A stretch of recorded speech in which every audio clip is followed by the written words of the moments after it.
to the Vietnam travel tips playlist. This is video 3, so thank you guys for continuing to watch, and for those who are just tuning in, we have a few more videos outside of this one. This is the Vietnam adventure trip tip. So yes, there are a lot of things to do in Vietnam. There's a lot of touristy stuff to do. There's a lot of adventure to be had. But even though I did a lot, I'll tell you what I did. I did Hanoi, I did Ha Long Bay, I did Minh Binh, I did Ha Giang, Sapa, Da Nang, Hoi An, Saigon, Dalat, and Phu Quoc. So I did 10 places. I spent 1 month in Vietnam, and I will tell you the absolute musts and maybe what you can skip. So if you have less time, I'm saying. There's also a lot more to do than I did in Vietnam. There's way more, so keep that in mind. But here we go.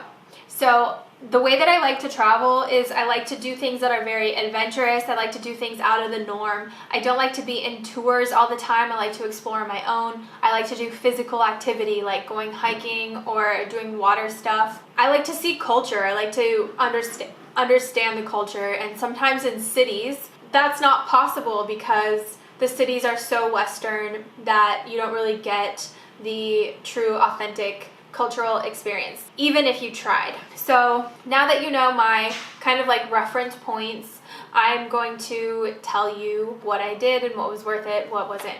Also, like if you were to Google like things to do in Vietnam, you probably wouldn't find some of this stuff on there. So I know I had trouble finding it. And sometimes you just have to go, and maybe if you don't even like staying at a hostel, you stay at a hostel, you meet people, and you find out what adventures they've been on, and if they sound cool or if they tell you it's a must, then you go. So one of my, actually I'm going to save that. I'm going to save that for the travel tips. I'm going to write it down right now. All right, Hanoi, I would say, okay, I went from the north to the south. A lot of people go south to north. I think a month is a good amount of time.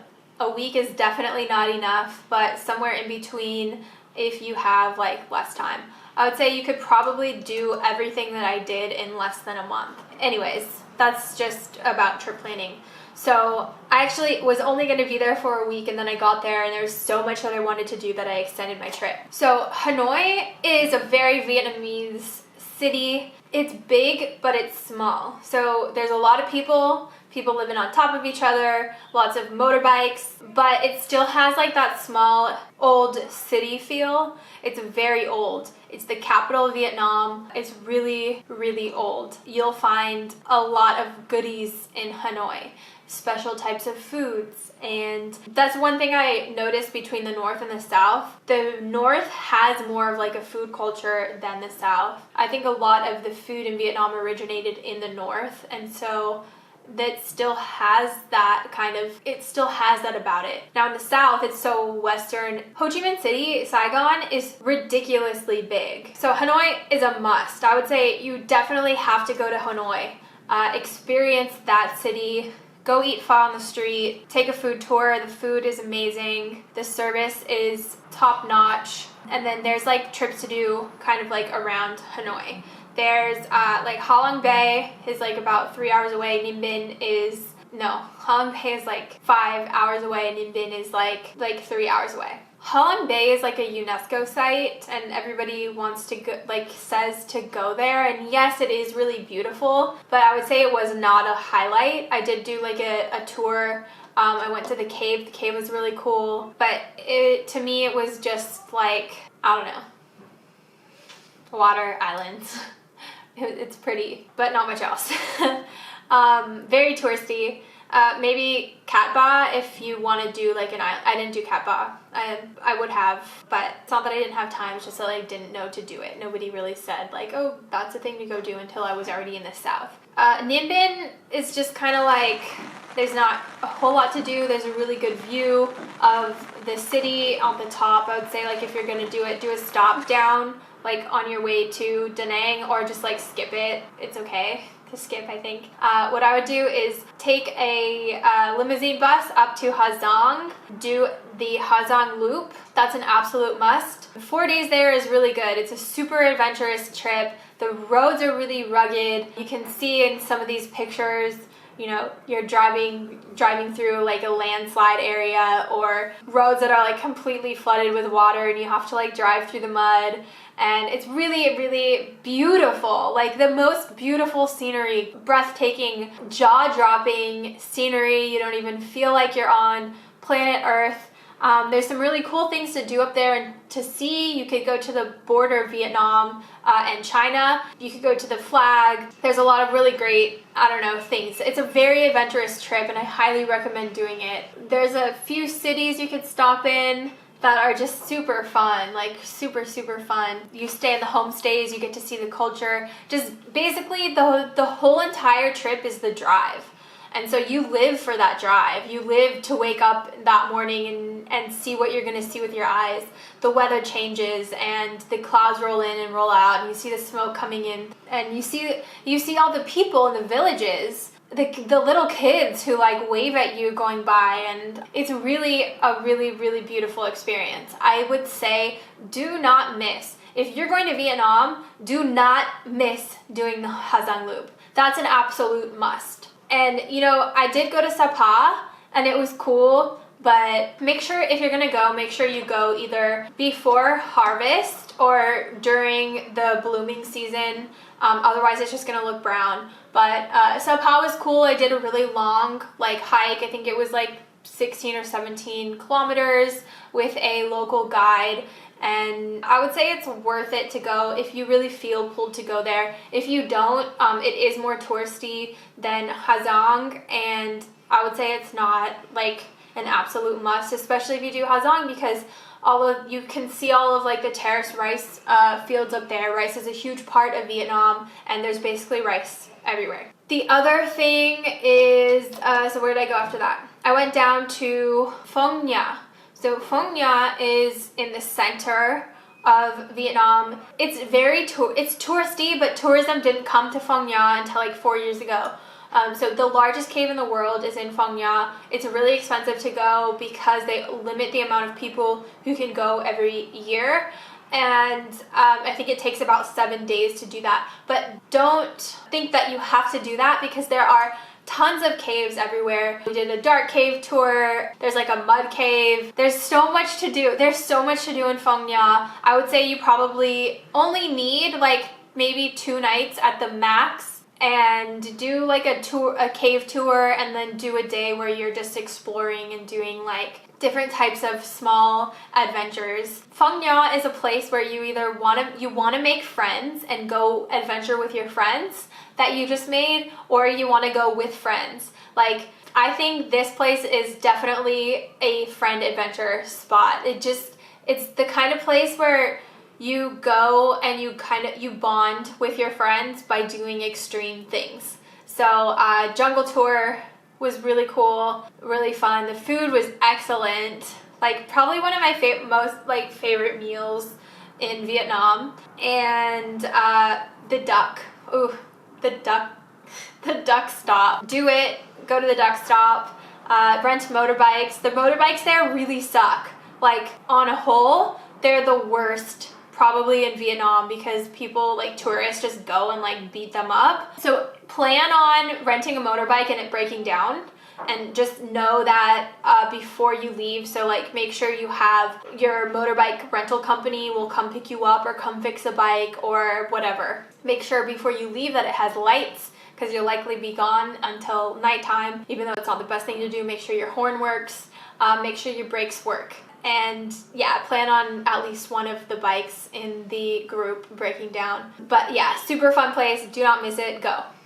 Then went to Da Nang. There's not a whole lot to do other than going to, what is it, Sun City or Sun County or something, where they have that bridge. Basically, it's Disneyland without the rides, mostly just the food part. And it's very French. It's a French Disneyland at the top of a mountain. I would say the ride to get up there and the bridge, all the little views and temples and stuff, the eye candy parts are probably the best things to see there, but it's a really crazy place. I didn't realize how far up this mountain it was, but you can stay there in the hotel if you want. It might be cool, but it's basically like a French Disneyland sort of without the rides, and it's kind of cool, and it's really pretty. And it's really weird. But I would say it's worth it for the bridge and the ride and like the little views. Hawaii. I didn't go to Hawaii, but that is near Da Nang, and I heard it was worth it just for like a day stop, or at least for the drive through the mountains. But I didn't go because I had a call, actually. Had to do some work. Hoi An! Oh my goodness! Okay, so Da Nang is not like a necessary stop, I would say, if you just want to like experience that Sun World. That's what it's called, Sun World. Then go to Da Nang.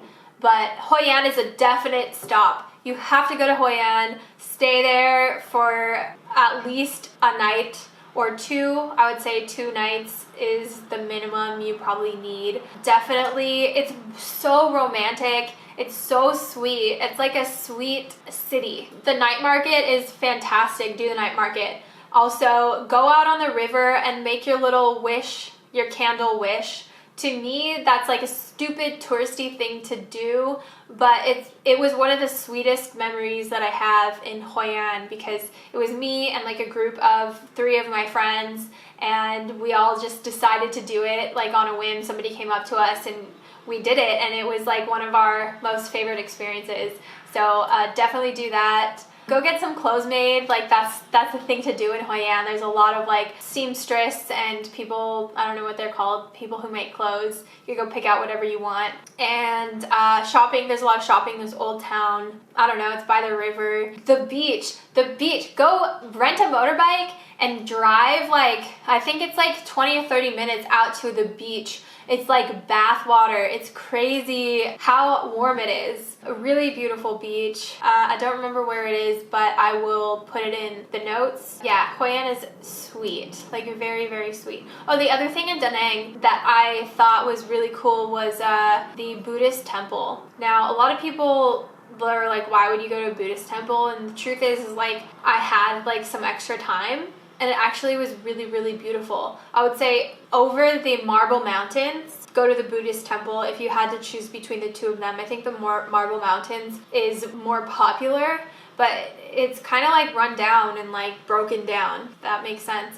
And the Buddhist temple is like gorgeous. Like it's so pretty. The view is amazing. You could actually see from Hoi An, you could see the temple from the beach that I'm talking about. And it's like this big statue of Buddha, and it's so flippin' pretty. It's so pretty. So I'd say that's one thing to do if you're gonna stay in Da Nang. There's a lot to do around Ho Chi Minh City, but to me it wasn't like as exciting as Hanoi. I would say you don't really have to go there, but maybe like stay there for a night. Dalat. So I went to Dalat. Dalat is like a sweet little French town. It's in the south, but it's in the mountains. Sorry, there's just like this thing floating around. It's in the mountains, and it's really cool. Like the temperature is really cool, and it's really hilly and colorful, and it's really sweet and pretty. There's not a whole lot to do there, so I would say if you want to go to Dalat, like go for a day, unless you want to do some adventurous stuff. I couldn't do adventurous stuff because I got in a motorbike accident, and I actually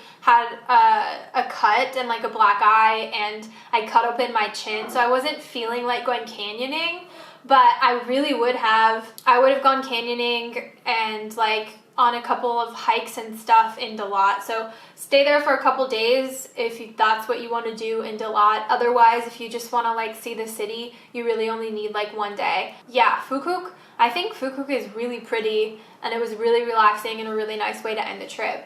So I would say it's probably worth it if you want to do something at the beach. Here's why. Mui Ne is close to Saigon. You could get there in like a few hours, and also there's Nha Trang.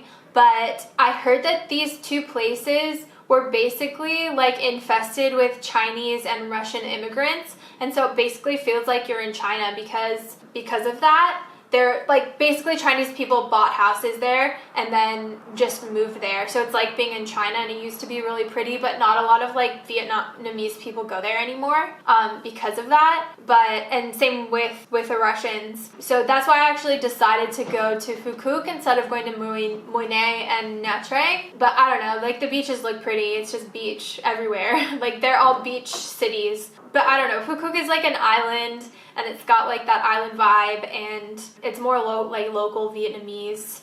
So that's kind of why I chose to go there. And I did not, although I didn't adventure outside of the resort, I really wanted to like chill. I read like 4 or 5 books while I was there, and I was only there for 3 days. But I think it's worth it to go. If you don't want to leave your resort, maybe check out my hotel review about the Mango Resort. But otherwise, like there's a bunch of places to stay at Phu Quoc, and it is really pretty. So that's your adventure tip for Vietnam, and I hope you guys enjoyed it. Stay tuned, we have one more video for you that's just like basic travel tips, things that I learned about traveling while I was in Vietnam. And thank you for watching. Please leave your adventure, like Vietnamese or Vietnam adventure tips below, because I am definitely going back. I love the country, and I would definitely do more adventuring. So thanks for watching, guys. Stay tuned for more.